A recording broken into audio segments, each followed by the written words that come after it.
Olá, seja bem-vindo ao canal Fala Aí Espírita. Muito se fala, na atualidade, sobre o tema de igualdade. Porém, uma questão primária deve ser respondida. Somos todos iguais? Para responder essa questão, vamos buscar no Livro dos Espíritos os ensinamentos de Allan Kardec. Na questão 803 do Livro dos Espíritos, pergunta-se: todos os homens são iguais perante Deus? E os Espíritos respondem que, sim, todos se inclinam para o mesmo objetivo, e Deus fez as suas leis para todos. Costuma-se dizer frequentemente: o sol brilha para todos. Com isso, fala-se uma verdade maior e mais ampla do que se imagina. Todos os homens são submetidos às mesmas leis naturais. Todos nascem com a mesma fragilidade. Estão sujeitos às mesmas dores. O corpo do rico passa pelo mesmo processo de destruição que o do pobre. Deus não concedeu, portanto, superioridade natural a nenhum homem, nem pelo nascimento, nem pela morte. São todos iguais diante dele. Na nota de rodapé desta questão, encontramos a seguinte observação: o ideal sociológico de igualdade absoluta é utópico. Os espíritos se referem à igualdade absoluta de direitos da criatura perante Deus, que concede a todos os seus filhos as mesmas oportunidades de crescimento e evolução por meio do trabalho e do esforço individual. Assim é também com relação à igualdade de direitos e deveres entre o homem e a mulher, embora desempenhem papéis e funções diferentes na Terra. Kardec discorre mais amplamente sobre o assunto em Obras Póstumas, item Liberdade, Igualdade e Fraternidade. Para melhor explicar tal desigualdade entre todos os seres da criação, na questão 804, os Espíritos aprofundam sua mensagem dizendo que Deus criou todos os espíritos iguais, mas cada um, individualmente, viveu mais ou menos tempo e, por conseguinte, granjeou maior ou menor número de aquisições. A diferença está no grau de experiência e na vontade, que é o livre-arbítrio.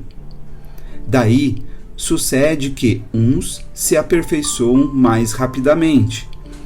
A união de aptidões é necessária, a fim de que cada um possa cooperar para os desígnios da providência, no limite do desenvolvimento de suas forças físicas e intelectuais. O que um não faz, o outro faz. É desta forma que cada um tem a sua possibilidade de ser útil. Na questão 811, pergunta-se aos espíritos: a igualdade absoluta das riquezas é possível e existiu alguma vez? E estes espíritos respondem: não é possível.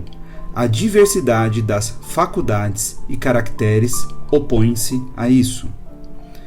Tratando da questão envolvendo homens e mulheres, pergunta-se aos espíritos na questão 819: com que objetivo a mulher é fisicamente mais fraca do que o homem? Os espíritos explicam: para lhe assinalar funções particulares. O homem destina-se aos trabalhos rudes, porque é mais forte. A mulher aos trabalhos suaves, e ambos para se auxiliarem reciprocamente nas provas da vida. Aprofundando esta questão, explica-se mais adiante que Deus apropriou o organismo de cada ser as funções que ele deve cumprir. Se deu à mulher uma força física menor, dotou-a ao mesmo tempo de uma maior sensibilidade em relação à delicadeza das funções maternais e à fragilidade dos seres colocados sob seus cuidados. Acerca dessas funções diferentes, pergunta-se na questão 821. As funções às quais a mulher está destinada pela natureza têm uma importância tão grande como as que são atribuídas ao homem? E observem a simplicidade e profundidade da resposta dos espíritos. Sim, e maior, pois é ela que lhe dá as primeiras noções da vida. Kardec também indaga aos espíritos se uma legislação, para ser perfeitamente justa, deve consagrar a igualdade de direitos entre os homens e as mulheres? E os espíritos são claros. De direitos, sim. De funções, não. É necessário que cada um tenha um lugar determinado, que o homem se ocupe dos assuntos externos e a mulher do lar, cada qual segundo suas aptidões. O mesmo tema foi abordado no livro A Caminho da Luz, quando Emmanuel elucida o papel da chegada do Espiritismo. Vejamos. Com as verdades da reencarnação, o Espiritismo veio explicar o absurdo das teorias igualitárias absolutas. O Espiritismo não se ilude com as reformas exteriores, para concluir que a única renovação apreciável é a do homem íntimo, célula viva do organismo social de todos os tempos, pugnando pela intensificação dos movimentos educativos da criatura à luz eterna do Evangelho do Cristo. O Espiritismo estabelece o regime da responsabilidade, em que cada espírito deve enriquecer o catálogo de seus próprios valores. Não se engana com as utopias da igualdade absoluta, em vista dos conhecimentos da lei do esforço e do trabalho individual, e não se transforma em instrumento de opressão dos magnatas da economia e do poder, por consciente dos imperativos da solidariedade humana. Despreocupado de todas as revoluções, porque somente a evolução é o seu caminho de atividade e experiência, ensina a fraternidade legítima dos homens e das pátrias, das famílias e dos grupos, alargando as concepções da justiça econômica e corrigindo o espírito exaltado das ideologias extremistas.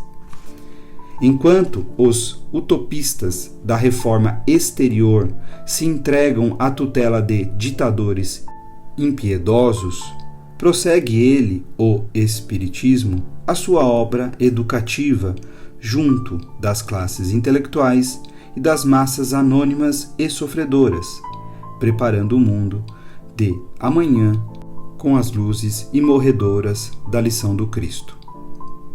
Para aprofundar o conhecimento sobre a lei de igualdade, sugere-se a leitura do capítulo 9 do Livro dos Espíritos. Bem, vamos ficando por aqui. Se você gostou do vídeo de hoje, peço que você deixe o seu like e também nos ajude a crescer o nosso canal e a chegar a mais pessoas. Para tal, preciso somente que você compartilhe esse vídeo em suas redes sociais, seus grupos de WhatsApp ou seus grupos de Facebook. E se você ainda não é inscrito aqui no canal, se inscreva em nosso canal. Fiquem todos na presença de Jesus Cristo e até a próxima semana.